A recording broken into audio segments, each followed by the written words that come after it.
Hey guys, Andy Yen, spoken label. My friends here, the wonderful Diane Saunders and Leaf Pettit, and we're going to do some poems from I Am Nature. So less of me, more of you. Take it away, my friends. Thank you. Well, the first poem I'm going to read is the one we just talked about, The Man. And as I said before, it's based on the work of marine biologists who use sounds to bring back the fish and life to the reef. So here we go. The man who called back the fishes.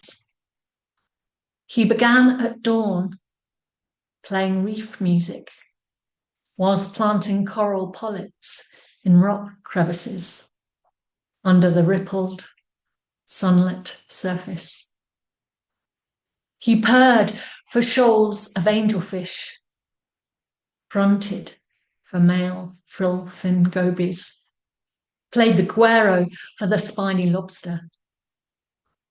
The volume rose in a steady crescendo through the day until it peaked at dusk. In his dreams, he painted outlines of eels, filled in the colours of damselfish and the others who lived here before the cyclones, before the bleaching. Rhythms rode ocean currents, skirted islands, entered caves, followed rafts of driftwood. Ray by ray, fish by fish, urchins, triggerfish, shrimp, parrotfish, white-tipped sharks, reef octopus, manta ray, barracuda, trumpetfish, yellowtail snappers, glassy sweepers, and starfish came back for his music. They joined in with an eruption of pops, howls, chirps, and grunts, whistles, snaps, bumps, buzzes, squeals, heartbeats, teeth gnashing, tail slapping, gill flapping, and staccato clicks. He floated in this new oasis, turned off the music, and listened. Beautiful. The first poem I'm going to read is one that we also talked about, photographing butterflies, and it's based on my own experience of trying to capture our beautiful little butterflies. So here we go. Photographing butterflies. Be quiet like the earth. Make soft, subtle movements. Each footstep a sigh, passing through meadow grasses. Blend in, pay attention. Thoughts stilled, a meditation. Zoom in on stalk, blade, petal, and stamen. A universe in a wild flower. See them first, hiding in tussocks, warming their wings, soaking in our star's light. So sensitive, interdependent, their magic is their elusiveness. A click of the shutter and they're gone. Disturbed, they vanish. Darting, flitting, flying sky spirits, tiny acts have profound, unexpected effects. Nothing comes from nothing. Everything has a reason. Be the field, be the butterfly. It's lovely. So my next poem is called Pilgrim, and very fortunate where I live here to see hares on a regular basis.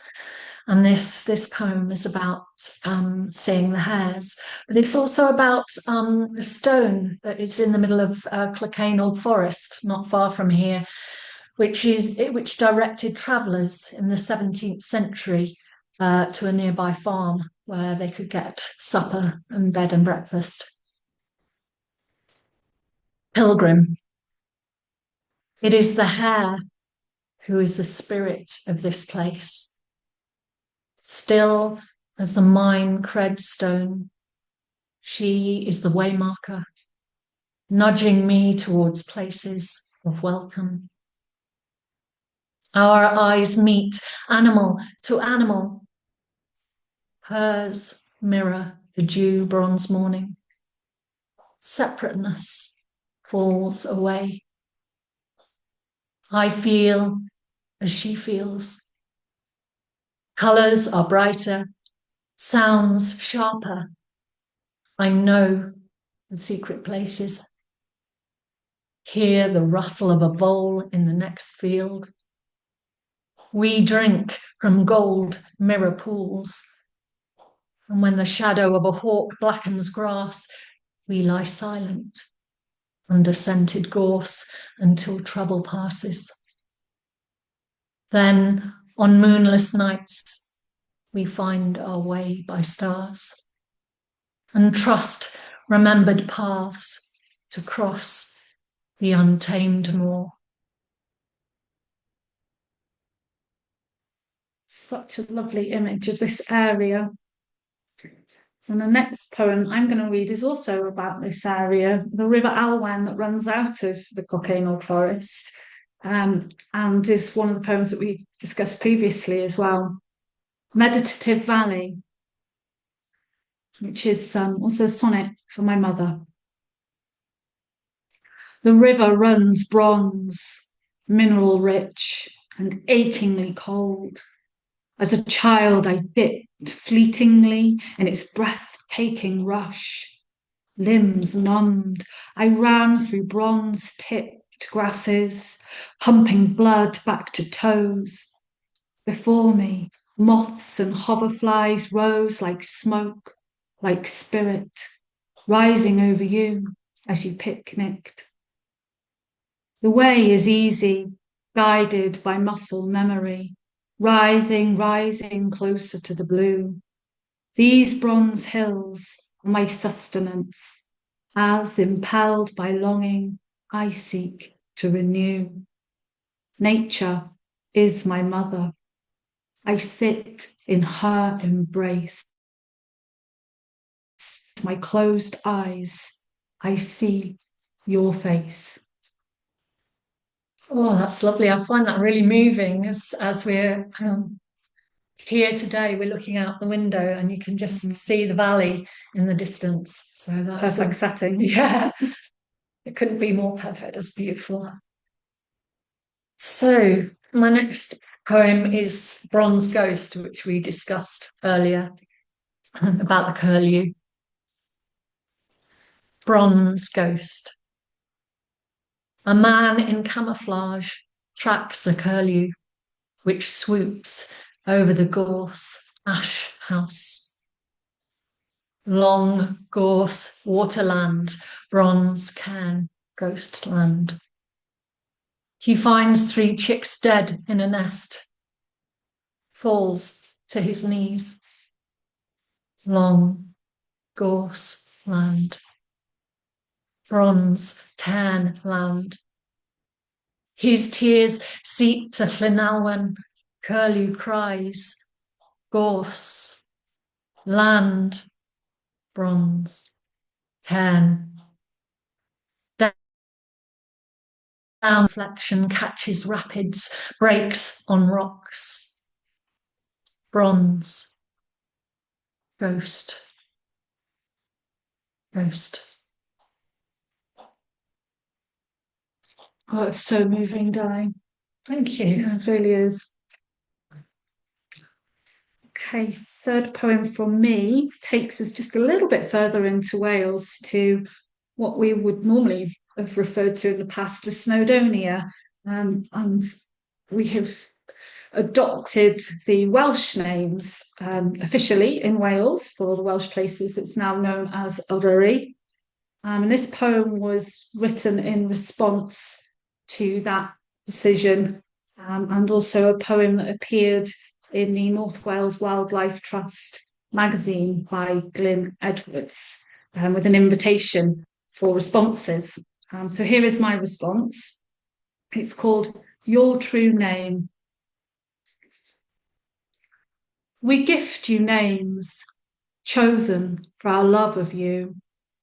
Your familiar contours rise in snow-cloaked radiance. Your peak, a beacon orientating us to the land, to each other, to ourselves. The names on our lips are offerings.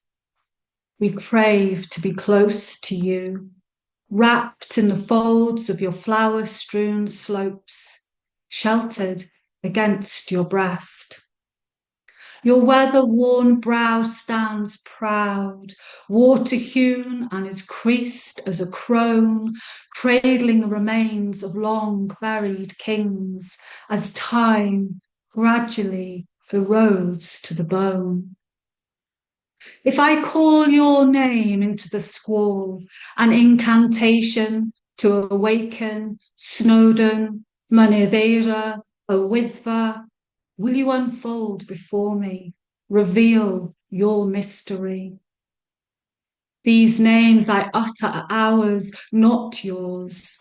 You speak in ancient tones, older than words.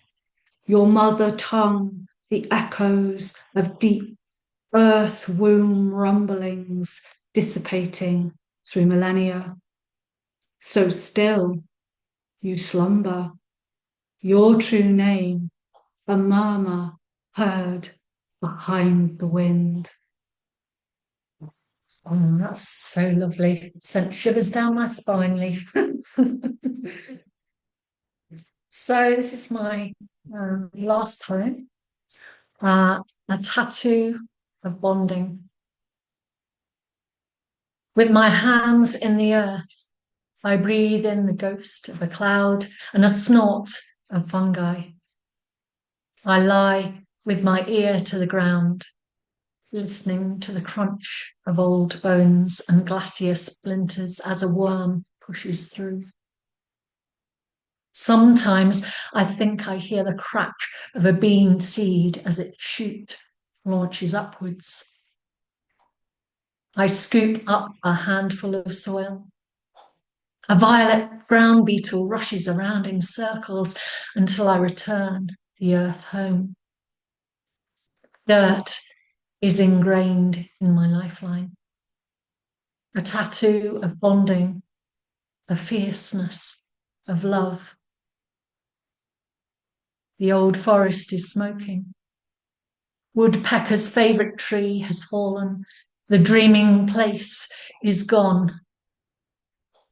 In this swirl of darkness, I collect the reassuring drone of bees. Oh, that's so vivid. And finally, we go from the mountains and landscape of North Wales, out of Wales to India, to an area in the Himalaya called Himachal Pradesh, and a tiny little village called Nasugi. The poem is called Nasugi. This is the place I gasped my first breath, a lungful of crisp Himalayan air. Here I was welcomed into the winter-stilled world. I unfurled and grew for a year. Now sitting on a balcony overlooking the Clwyd Valley, I see through time. My parents walk in the orchard, mustard flowers brushing their calves. My father cradles me tenderly in the crook of his arm. I want to run to him, to know him, but he blurs. The vision mingling with butterflies and apple blossoms swirling in the breeze like snowflakes flecking the sun-streaked spring sky, and I cry, surrendering to the loss of him. This is the place he gasped his last breath before he was interred into the winter-stilled earth and his bones fed this blossoming world. Thank you. How moving. Fantastic. Absolutely. That is absolutely a tremendous sound. And thank you both for that. I felt Thank you. privileged actually sitting in the background listening to that then. And Oh, it's that marvelous stuff. And what got me was the words are brilliant themselves, but it's always a believer when it's read really well. It adds a lot to it. And hearing you both bounce off each other, then you could hear the genuineness behind that between the pair of you, but you meant each word, each of your poems there completely. Out of an interest, during the process of this book, did you both find that? I've talked about yourselves here. I will ask Pat and Andrew something similar in a couple of weeks' time. Did you find when you were exchanging ideas on what you're going to write about, was there any occasion where you surprised each other? Interesting question. I'd say on one level, no, because we've kind of got a feel for each other so well that what each person came up with wasn't really surprising. But on another level, I think that the individual turns of phrase and expression and that kind of thing would sometimes really kind of make us go, wow, and so little surprises in that way, which, yeah, sure. yeah, I think, as Leaf said, because we've worked in the writing group together, we'd heard a lot of each other's work. But it was interesting because I put some music in the background to some of the poems. And that was really interesting because when you're doing that, you have to focus on every single phrase really carefully. And that brought a great deal of depth to me that maybe I hadn't realized initially.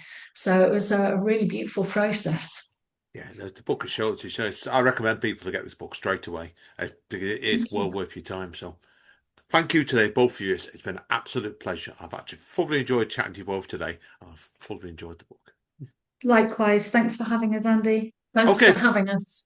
okay, folks. Yes, as Don Callis over at AWS says, to wrap up with as always, stay safe and stay over, and we will see you all next time.